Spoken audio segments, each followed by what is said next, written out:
Chananan, chananan. Is SportsCenter.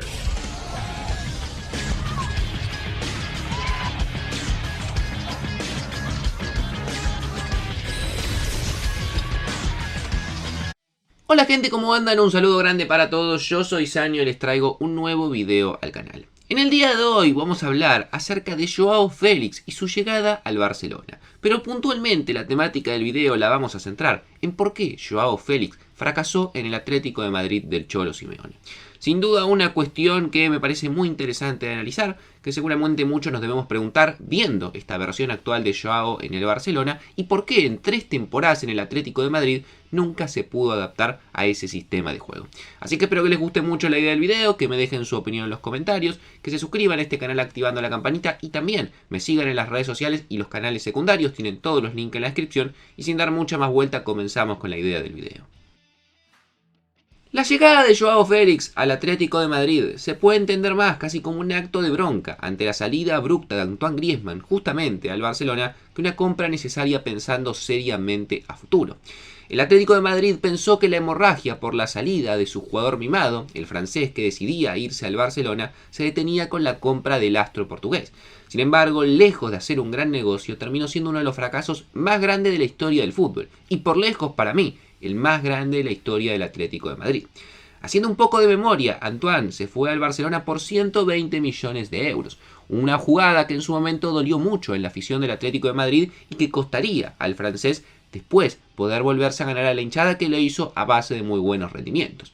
Lo de Joao, sin embargo, es casi lastimoso. Su fichaje es el más caro de toda la vida del Atlético de Madrid y el quinto contando todos los traspasos en la historia del fútbol. El Atlético le pagó 127 millones de euros al Benfica por sus servicios y sin duda la ilusión terminó quedando en el aire. Y es cierto que su irrupción en Portugal despertó halagos en cantidades y sus números en ese fugaz e incipiente arranque lo avalaban. 20 goles en 43 partidos oficiales con apenas 18 años. Por edad, no dejaba de ser una gran aparición que obviamente necesitaba maduración, pero la suma había sido excesiva. El Atlético de Madrid lo recibió con los brazos abiertos, pensando que solamente tenían que pulir un diamante en bruto. El tema es que en realidad le faltaba mucho más que simplemente pulirlo. También es cierto que desde el primer día se vendió la idea que Joao y Simeone eran agua y aceite, que no iban a poderse mezclar, que sobraba uno y que la convivencia iba a ser prácticamente imposible. Y la realidad es que en los comienzos se mintió mucho, se ensució mucho la imagen, pero finalmente, a pesar de ganar una liga y con el pasar de los partidos, se terminó consumando lo que muchos creían. Crónica de una muerte anunciada. Algunos culparon al Cholos y otro a Joao Félix. Sin embargo, creo que a partir de este video podemos entender que la culpa fue compartida. Estaba claro a principio de esta temporada que no tenía sentido prolongar algo que todos sabíamos que ya no iba a funcionar. Era evidente después de su paso por el Chelsea que la vuelta al Atlético de Madrid no tenía sentido. Y en parte porque la sensación que todos tenemos es que ninguno estaba realmente interesado en que funcionase. Y quizás ahí ha estado el problema. Porque para mí la culpa no es de Joao Félix o de Simeone. Para mí la culpa es de Joao Félix y de Simeone. Y ojo que acá también podríamos sumar un tercer responsable que ha sido el club, el Atlético de Madrid, que no ha acertado primero en el fichaje ni tampoco ha cuidado una gran inversión que parecía arriesgada por el perfil de futbolista y profesional, que era Joao Félix, 127 millones de euros. Y que las responsabilidades tienen que ir para todo el mundo. El resultado fue tan nefasto que la mejor oferta que llegó en enero por un talento de 23 años, del que todos creemos es un gran futbolista, es una sección sin opción de compra obligatoria, por un equipo que estaba desesperado por fichar cualquier cosa, que gastó más de 600 millones de euros, como es el Chelsea, y que ni siquiera apostó por una opción de compra de 80 millones que tenía Joao Félix. Y esa es la realidad. La cruda realidad de la actualidad que tenía Joao Félix antes de llegar al Barcelona.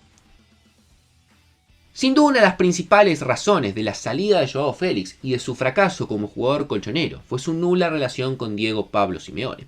El tormento con el entrenador rojiblanco ha sido constante a lo largo de su estadía en el Atlético de Madrid, lo que ha provocado que el propio jugador y el argentino nunca tengan una buena relación, una ruptura que se dio por una confianza que nunca llegó. Simeone nunca le llegó a otorgar ese rol de indiscutible del que parecía gozar cuando firmó por el Atlético de Madrid en el verano del año 2019. Una apuesta que le ha salido mal a la entidad presidida por Enrique Cerezo, después de haber gastado 127 millones de euros. La idea de juego del técnico argentino nunca terminó de complacer a Joao Félix. Cierto es verdad que tampoco tiene que hacerlo, pero nunca se ajustó tampoco para ver la mejor versión del portugués, que se suponía era la gran estrella que iba a tener el equipo.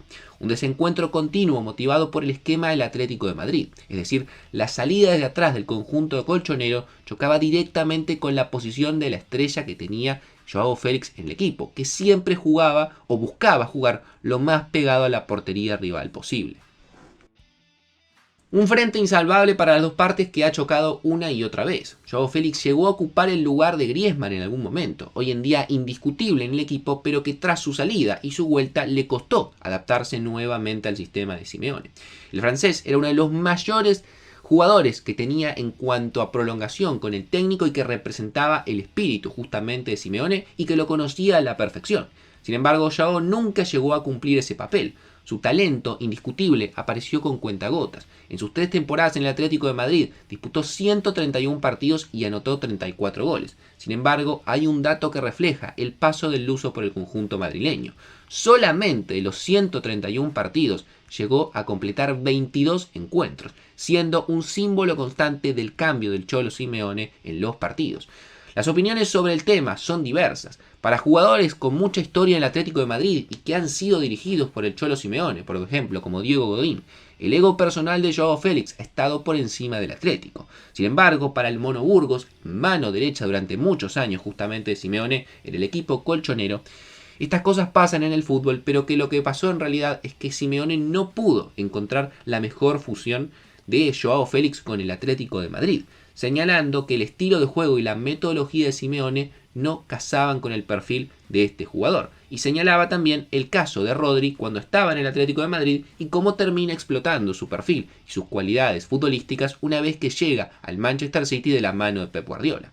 Sin embargo, también por ejemplo Frank Lampard, que lo tuvo en su última etapa en Chelsea, donde completó 20 partidos y solamente marcó 4 goles, dijo que Joao tiene un gran talento y eso es muy visible en los entrenamientos, pero necesitó encontrar una estructura y una idea clara en la forma en la que trabajamos sin balón, y eso es un desafío con Joao. No tiene claro dónde quiere jugar y que seguramente hay cosas que Joao necesita demostrar aquí o también en otro lado. Como entrenadores dependemos de las cosas que nos dan los jugadores y ese enorme talento es algo que quizás tuvimos o no en diferentes grados, pero también tiene que tener la ética de trabajo y la naturaleza del equipo que lo caracterizan. Y esto es otra de las cosas que muchas veces se le ha remarcado a Joao, la poca ética de trabajo, un jugador al que lo han catalogado inclusive como vago o que no está en los entrenamientos trabajando al nivel que se creía y que confía mucho en su talento, pero no pone de cara a lo que tiene que ver con los partidos las mismas ganas que debería poner un jugador. Desde su llegada al Barcelona no para de sorprender. Ha marcado 3 goles en sus primeros 3 partidos y su rendimiento ha sido sublime. El mismo jugador ha dado su punto de vista de la situación, diciendo que nunca se sintió cómodo con las ideas de su ex entrenador y no pudo adaptarse al sistema, aunque admite haber hecho todo lo posible para adaptarse. Xavi le pide cosas diferentes, si bien existen cuestiones tácticas, le pide que disfrute, que se divierta y haga lo que mejor hace con el balón en los pies. En el Barcelona vemos una función de Joao tirado hacia un costado, jugando casi como un extremo izquierdo, pero con la libertad de moverse por todo el frente de ataque y sobre todo de enganchar y tener la posibilidad de patear con su pierna más hábil. En el Atlético de Madrid veíamos un Joao Félix mucho más condicionado a jugar casi de segunda punta, en algunos casos cuando el Atlético no tenía un delantero lo tenía que hacer él, y un jugador mucho más condicionado a la hora de presionar y marcar, que es exactamente lo que él no quiere o no sentía cómodo con el Cholo Simeone, que como sabemos nunca se ha casado con ningún jugador, más allá de lo que valga, más allá del talento que tengan y el potencial que pueden tener, y estas ideas con Joao Félix evidentemente no terminaron nunca de congeniar. Pero me gustaría leer su opinión en los comentarios. ¿Por qué creen que Joao Félix fracasó en el Atlético de Madrid? ¿Es culpa del Cholo Simeone? ¿Es culpa de Joao Félix? ¿Es culpa del equipo que nunca lo terminó de encontrar? ¿Es culpa de ambos, como les planteé yo? Me gustaría leerlos a ustedes y seguramente el debate puede ser muy interesante. No mucho más para decir, espero que les haya gustado la idea del video, que dejen su me gusta y se suscriban al canal activando la campanita, que me sigan en las redes sociales y sin dar mucha más vuelta los dejo por hoy y nos vemos mañana en un próximo video.